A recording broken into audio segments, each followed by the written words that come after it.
Today, I will be building a massive Lego Star Wars Moc, but as of right now, I have no idea what I'll be building, as the location, characters, and entire build will be decided by Star Wars Unlimited booster packs. This was something I did a while back that everyone seemed to really enjoy, and since then I've actually learned a lot more about the game, and honestly, kind of ingratiated myself to the Star Wars Unlimited or the SWU community. Answering some more questions for TheCantinatop. Always appreciate him. Like I mentioned, I did something similar to this in a previous video, and it inspired me to make 3 really fun builds that I would have never made outside of a challenge like this. So I'm excited to try this out again for a second time to see how many cards I can incorporate into one massive Moc. In the last video, I only opened up 3 packs, but since I'm aiming to make the build so much larger today, I'll be opening a total of 10 packs. And we've added some more booster packs to the equation, which I will get into more later. The goal is to incorporate a minimum of 20 cards I pack into the build, but 20 is just the minimum. I aim to put as many cards that I pack into this Moc as possible while making it look really interesting. I'm super excited to rip open some packs and get to building. So with that being said, sit back and relax, maybe grab yourself an ice shot from Ilum and enjoy as I build a massive Lego Star Wars Moc based on the cards I open from my Star Wars Unlimited packs. We are so back. Today I will be opening up 5 of these Star Wars Unlimited Twilight of the Republic booster packs, and then I will be opening up 5 of these Legends of the The other 5 will be coming from this Legends of the Force booster box. This is getting out of hand. Now there are 2 of them. This is actually the newest set out right now to my understanding, and this is a really cool set. It comes with a bunch of really cool cards as well. First off, just like last time, let's rip open the new booster box we got. Oh, and you guys know what comes next. Oh, I look like I'm running a card shop. All right, 5 Legends of the Force, 5 Twilight of the Republic. First pack, we have Pre-Vizsla to Poca City. These are our options for where we are going to make this build. Tank, Zero the Hutt, the thick boy. He definitely would have done Ozempic. Shakti as well. Legends of the Force pack open. Legends of the Force first pack opening on this channel. You know what happened. We got Ahsoka, very cool. Marauder, Jedi Knight, Dagoyan, that's gotta be offensive. BD1, very cool. The Daughter, very cool. And then the N1 Starfighter. Ooh, Yoda. Add him. Lair of Grievous. Grievous Reassembly. Oh, that Warm Loathsome. That man has seen some things. Back to Legends of the Force. Ooh, Yikers. Relic Scavenger. Ooh, some of y'all are gonna be very excited to see this in the build. Ooh, Ventress Tomb. Ooh, Qui-Gon. Oh, that's a legendary. A legendary Qui-Gon Jinn. Officer, I hardly know her. Blaster, I hardly know her. Shooter, cool. Chancellor, another back-to-back legendary. A legendary Palpatine. Chancellor, hardly know her. Sacy Tin, very cool. Dooku, another Darth Maul. Pike Palace. If I had a minifig for him, I'd incorporate him. But I do have a minifig for Admiral Yularen. Another Kit Fisto. Night Sister Lair. Charging Thillac. Mace Windu, very cool. Mace out the window. Oh, and a legendary. The Legacy run. Count Dooku is the leader. Mandalore. Hyperspace Rare Mandalore. Some more cool stuff out of this pack. Last pack, Legends of the Force. Let's get this going. Okay, Obi-Wan. Very cool card.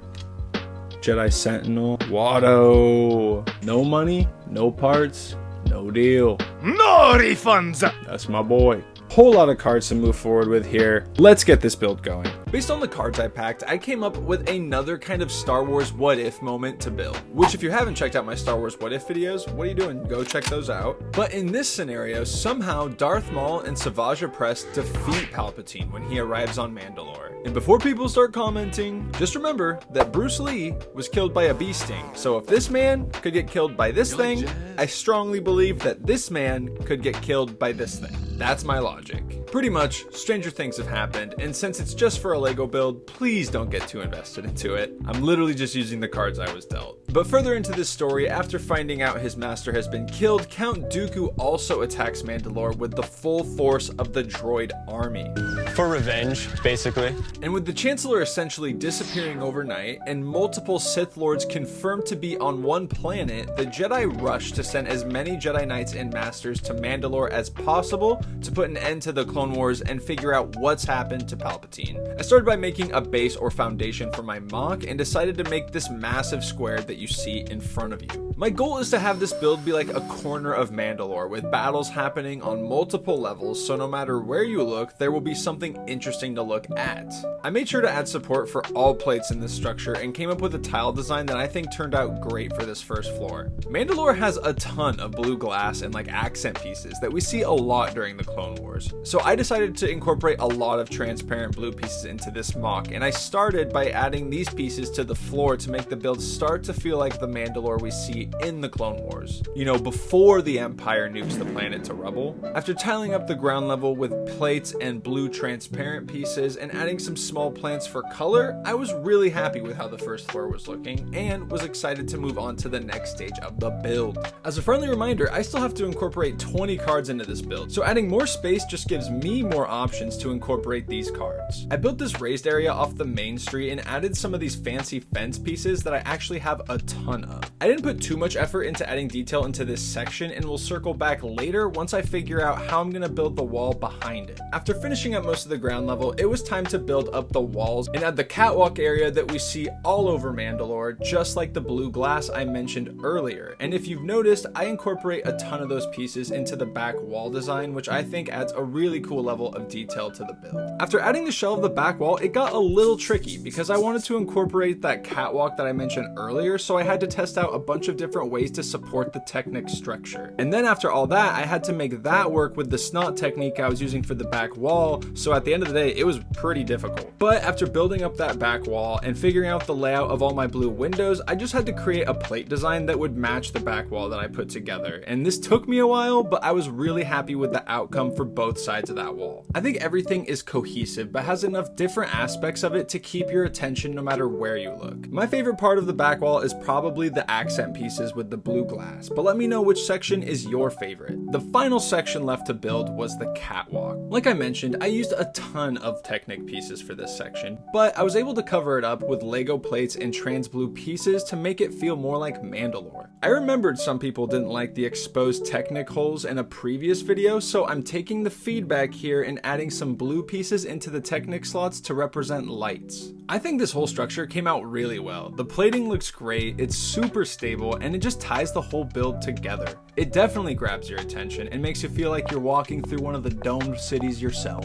To wrap everything up, I went back to tile up the earlier level we left blank, and then Mandalore was officially finished. I honestly think this is one of my best builds on the channel. I'm super proud with how everything came out, and I cannot wait to see what this looks like once I add these minifigs. As I mentioned earlier, in this what if story, Maul and Savage defeat Palpatine and accidentally bring the full force of the Republic and Separatist armies to Mandalore. And now you can see that idea come to life, and I think it looks awesome. Starting from the ground level, I incorporated 16 different cards from my packs into this section of the build alone. Some of my favorite were the Grenade Strike, which I think was a cool addition, and I was able to incorporate a bunch of other awesome characters like Ahsoka, Ventress, Shaak Ti, and many more, which I think was really cool. I included 4 more cards in the back area by creating a fight between Mace Windu, Yoda, and Dooku, while a Jedi Knight fights off a Magna Guard in the background. This scene's kind of tucked into the back of the build, but it's a cool little Easter egg when you find it. And finally, on the catwalk, I incorporated 5 more cards and completed the scene with an awesome fight between Maul's forces and the Jedi. If you add up all those cards and add 1 more for Mandalore, then that brings the total to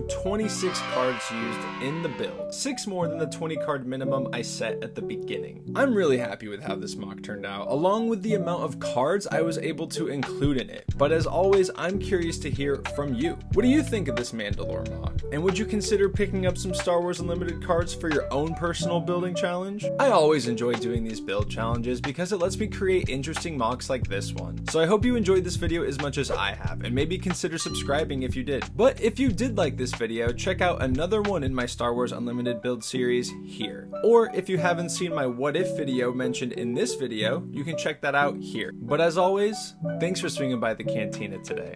I wish you safe travels, and I'll see you in the next one.